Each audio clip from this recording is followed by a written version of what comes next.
بسم اللہ الرحمن الرحیم۔ تو اللہ نے فرمایا اگر تم مدد نہیں کرو گے تو کوئی بات نہیں ہے۔ اللہ نے اس وقت محمد صلی اللہ علیہ وسلم کی مدد کی تھی جب ان کو مکہ والوں نے نکال دیا، کوئی پرسان حال نہیں تھا۔ کیسی مدد کی؟ اذ یقول لصاحبہ، جب وہ اپنے ساتھی سے کہہ رہا تھا۔ اس سے بڑی فضیلت کسی صحابی کی نہیں ہو سکتی۔ کیسی محبت سے، اور گویا اس میں ایک تانے کا عنصر بھی ہے کہ تم اگر مدد نہیں کرتے تو محمد کے ساتھی نے محمد کی صلی اللہ علیہ وسلم، انہوں نے مدد کی ہے اور اللہ نے ان کے ذریعے سے کروائی ہے۔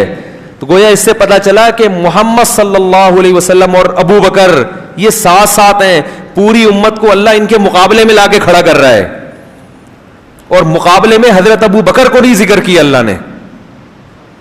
بہت مشکل ہے، یعنی اللہ کہہ رہا ہے کہ تمام صحابہ سے اور تمام مسلمانوں سے کہ تم اگر محمد صلی اللہ علیہ وسلم کی مدد نہیں کرتے تو کوئی بات نہیں ہے۔ اللہ نے اس وقت مدد کی تھی جب وہ دو تھے، محمد ان دو میں کے ایک تھے۔ تو گویا اللہ نے نبی صلی اللہ علیہ وسلم اور حضرت ابو بکر صدیق کو ایک طرف اور باقی پوری امت کو اس کے مقابلے میں ذکر کیا کہ باقی پوری امت اگر ان کی مدد کرے نہ کرے، اللہ نے تو ان دونوں کی مدد کر لی ہے۔ کتنی بڑی فضیلت ہے یہ حضرت ابو بکر کی۔ اور علماء کہتے ہیں کہ اس آیت میں حضرت ابو بکر کا صحابی ہونا، ساتھی ہونا یہ منصوص ہے، کیونکہ اللہ نے حضرت ابو بکر کو نبی کا ساتھی کہا ہے۔ ساتھی ہر ساتھ رہنے والے کو نہیں کہتے، ساتھی اس ساتھ رہنے والے کو کہتے ہیں جو آپ کا دوست ہو۔ منافق کو کبھی ساتھی کہیں گے؟ بولو بھائی۔ تو ساتھ رہنے والا جو دوست ہوتا ہے اس کو کیا کہا؟ کیونکہ بعض دفعہ دشمن بھی ساتھ میں آ جاتا ہے۔ تو اس سے پتا چلتا ہے کہ حضرت ابو بکر رضی اللہ تعالی عنہ کے ایمان کی اللہ اس آیت میں گواہی دے رہے ہیں۔ حضرت ابو بکر کو اگر کوئی مومن نہ مانے، معاذ اللہ منافق مانے، تو وہ اس آیت کا واضح لفظوں میں انکار کر رہا ہے۔ اذ یقول لصاحب، اور اللہ کہہ رہا ہے کہ ساری دنیا اگر محمد کی مدد چھوڑ دے گی صلی اللہ علیہ وسلم تو ابو بکر کے ذریعے اللہ کس کی مدد کرے گا؟ نبی کی مدد کرے گا اللہ، جیسے اللہ نے کی ہے۔ جو دو میں کے ایک تھے، وہ ایک دوسرا تھا اور ایک کون تھے؟ یہ نبی تھے۔ اذ یقول لصاحبہ، دونوں پریشان تھے۔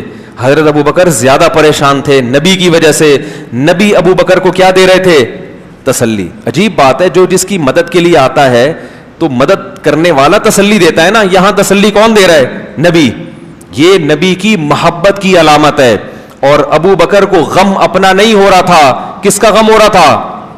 محمد صلی اللہ علیہ وسلم کا۔ وہ واقعہ تو پتہ ہی ہوگا نا، وہ بھائی جو غار میں ٹھہرے تھے، مشرکین نے آگے گھیر لیا تو اللہ تعالیٰ نے حکم دیا کبوتر کو کہ اس نے فوراً جالا بنا دیا، اور تو وہ کہنے لگے اس کے اندر تو کوئی جا نہیں سکتا، یہ تو بہت پرانا جالا لگا ہوا ہے۔ تو اس طرح اللہ تعالیٰ نے بچایا۔ تو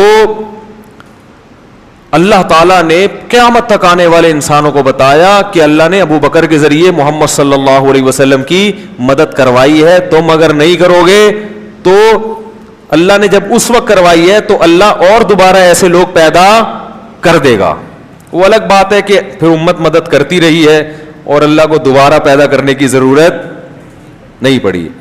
حضرت عمر رضی اللہ تعالی عنہ فرماتے تھے کہ حضرت ابو بکر اگر میری ساری زندگی کی نیکیاں لے کے مجھے صرف وہ والی رات دے دیں جب پوری قوم ایک طرف اور ابو بکر غار میں نبی کے ساتھ، پوری زندگی کی نیکیاں لے کے صرف وہ ایک رات مجھے دے دیں تو میں اس سودے کے لیے تیار ہوں۔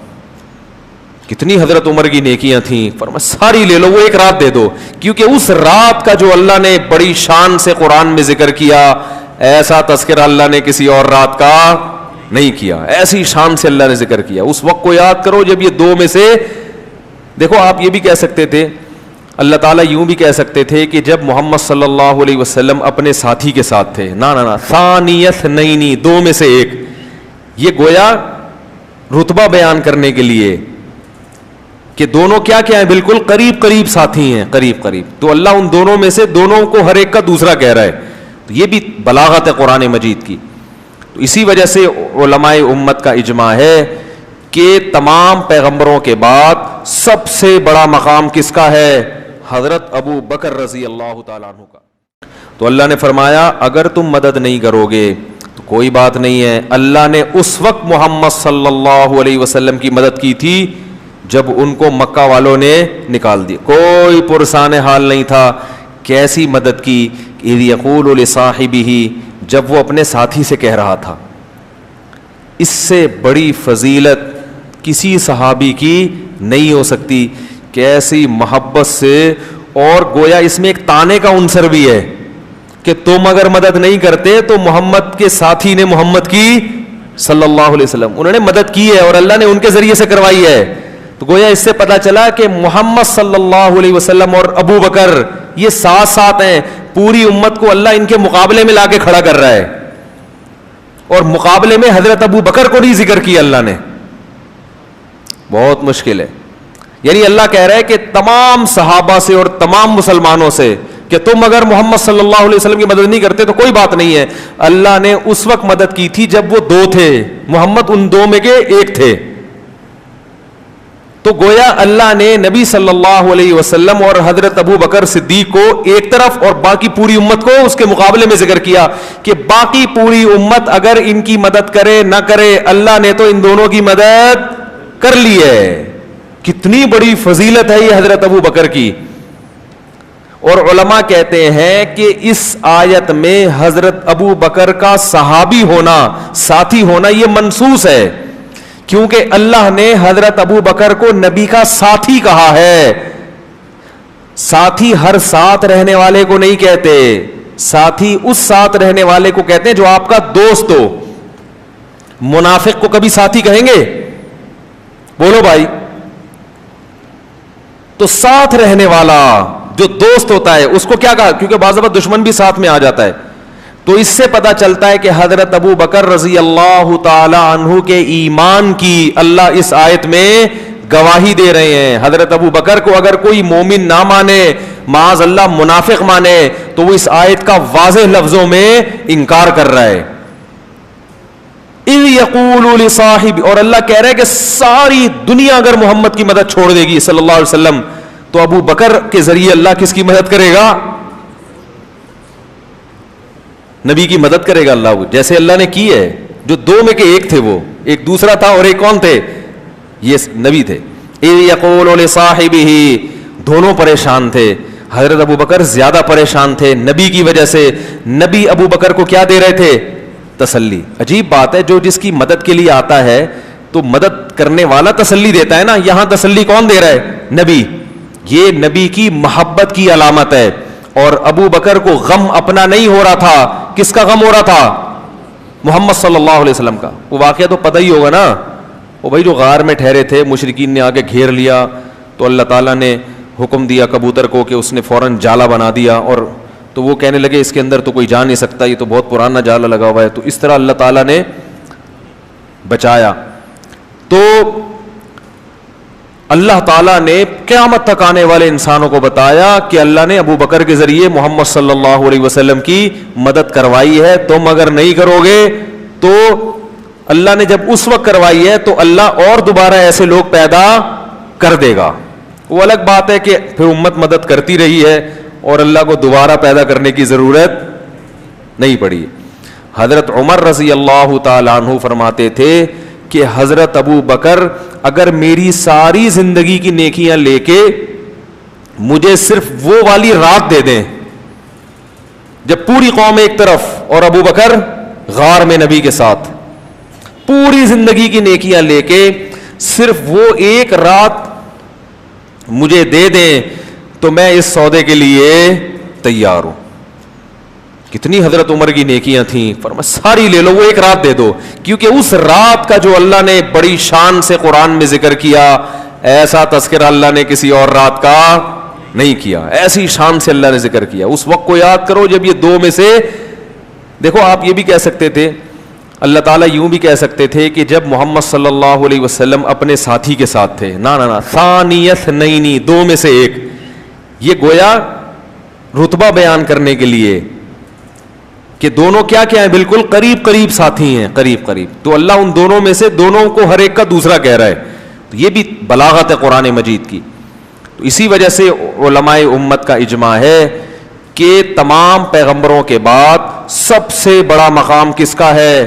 حضرت ابو بکر رضی اللہ تعالیٰ عنہ کا.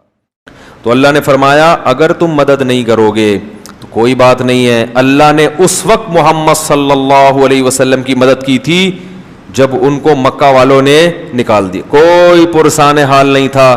کیسی مدد کی؟ اذ یقول لصاحبہ, جب وہ اپنے ساتھی سے کہہ رہا تھا. اس سے بڑی فضیلت کسی صحابی کی نہیں ہو سکتی. کیسی محبت سے, اور گویا اس میں ایک تانے کا عنصر بھی ہے کہ تم اگر مدد نہیں کرتے تو محمد کے ساتھی نے محمد کی صلی اللہ علیہ وسلم, انہوں نے مدد کی ہے اور اللہ نے ان کے ذریعے سے کروائی ہے. تو گویا اس سے پتا چلا کہ محمد صلی اللہ علیہ وسلم اور ابو بکر یہ ساتھ ساتھ ہیں. پوری امت کو اللہ ان کے مقابلے میں لا کے کھڑا کر رہا ہے, اور مقابلے میں حضرت ابو بکر کو نہیں ذکر کیا اللہ نے. بہت مشکل ہے. یعنی اللہ کہہ رہا ہے کہ تمام صحابہ سے اور تمام مسلمانوں سے کہ تم اگر محمد صلی اللہ علیہ وسلم کی مدد نہیں کرتے تو کوئی بات نہیں ہے. اللہ نے اس وقت مدد کی تھی جب وہ دو تھے, محمد ان دو میں کے ایک تھے.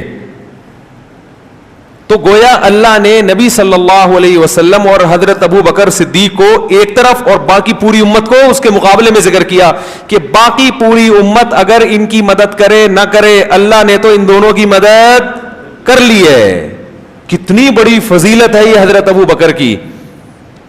اور علماء کہتے ہیں کہ اس آیت میں حضرت ابو بکر کا صحابی ہونا, ساتھی ہونا, یہ منصوص ہے کیونکہ اللہ نے حضرت ابو بکر کو نبی کا ساتھی کہا ہے. ساتھی ہر ساتھ رہنے والے کو نہیں کہتے, ساتھی اس ساتھ رہنے والے کو کہتے ہیں جو آپ کا دوست ہو. منافق کو کبھی ساتھی کہیں گے؟ بولو بھائی. تو ساتھ رہنے والا جو دوست ہوتا ہے اس کو کیا کہا؟ کیونکہ بعض وقت دشمن بھی ساتھ میں آ جاتا ہے. تو اس سے پتا چلتا ہے کہ حضرت ابو بکر رضی اللہ تعالی عنہ کے ایمان کی اللہ اس آیت میں گواہی دے رہے ہیں. حضرت ابو بکر کو اگر کوئی مومن نہ مانے, معاذ اللہ منافق مانے, تو وہ اس آیت کا واضح لفظوں میں انکار کر رہا ہے. اذ یقول لصاحب, اور اللہ کہہ رہا ہے کہ ساری دنیا اگر محمد کی مدد چھوڑ دے گی صلی اللہ علیہ وسلم تو ابو بکر کے ذریعے اللہ کس کی مدد کرے گا؟ نبی کی مدد کرے گا اللہ, جیسے اللہ نے کی ہے. جو دو میں کے ایک تھے, وہ ایک دوسرا تھا اور ایک کون تھے؟ یہ نبی تھے. اذ یقول لصاحبہ, دونوں پریشان تھے. حضرت ابو بکر زیادہ پریشان تھے نبی کی وجہ سے. نبی ابو بکر کو کیا دے رہے تھے؟ تسلی. عجیب بات ہے, جو جس کی مدد کے لیے آتا ہے تو مدد کرنے والا تسلی دیتا ہے نا. یہاں تسلی کون دے رہا ہے؟ نبی. یہ نبی کی محبت کی علامت ہے. اور ابو بکر کو غم اپنا نہیں ہو رہا تھا. کس کا غم ہو رہا تھا؟ محمد صلی اللہ علیہ وسلم کا. وہ واقعہ تو پتہ ہی ہوگا نا, وہ بھائی جو غار میں ٹھہرے تھے, مشرکین نے آگے گھیر لیا تو اللہ تعالیٰ نے حکم دیا کبوتر کو کہ اس نے فوراً جالا بنا دیا, اور تو وہ کہنے لگے اس کے اندر تو کوئی جا نہیں سکتا, یہ تو بہت پرانا جالا لگا ہوا ہے. تو اس طرح اللہ تعالیٰ نے بچایا. تو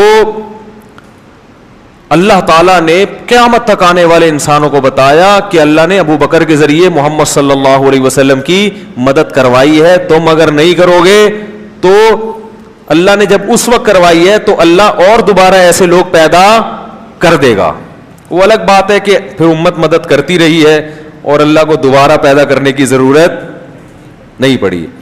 حضرت عمر رضی اللہ تعالی عنہ فرماتے تھے کہ حضرت ابو بکر اگر میری ساری زندگی کی نیکیاں لے کے مجھے صرف وہ والی رات دے دیں جب پوری قوم ایک طرف اور ابو بکر غار میں نبی کے ساتھ, پوری زندگی کی نیکیاں لے کے صرف وہ ایک رات مجھے دے دیں تو میں اس سودے کے لیے تیار ہوں. کتنی حضرت عمر کی نیکیاں تھیں, فرمایا ساری لے لو, وہ ایک رات دے دو. کیونکہ اس رات کا جو اللہ نے بڑی شان سے قرآن میں ذکر کیا, ایسا تذکرہ اللہ نے کسی اور رات کا نہیں کیا. ایسی شان سے اللہ نے ذکر کیا. اس وقت کو یاد کرو جب یہ دو میں سے, دیکھو آپ یہ بھی کہہ سکتے تھے اللہ تعالیٰ یوں بھی کہہ سکتے تھے کہ جب محمد صلی اللہ علیہ وسلم اپنے ساتھی کے ساتھ تھے، نا ثانی اثنین، دو میں سے ایک، یہ گویا رتبہ بیان کرنے کے لیے کہ دونوں کیا ہیں، بالکل قریب قریب ساتھی ہیں، قریب قریب. تو اللہ ان دونوں میں سے دونوں کو ہر ایک کا دوسرا کہہ رہا ہے. تو یہ بھی بلاغت ہے قرآن مجید کی. تو اسی وجہ سے علماء امت کا اجماع ہے کہ تمام پیغمبروں کے بعد سب سے بڑا مقام کس کا ہے؟ حضرت ابو بکر رضی اللہ تعالیٰ عنہ کا.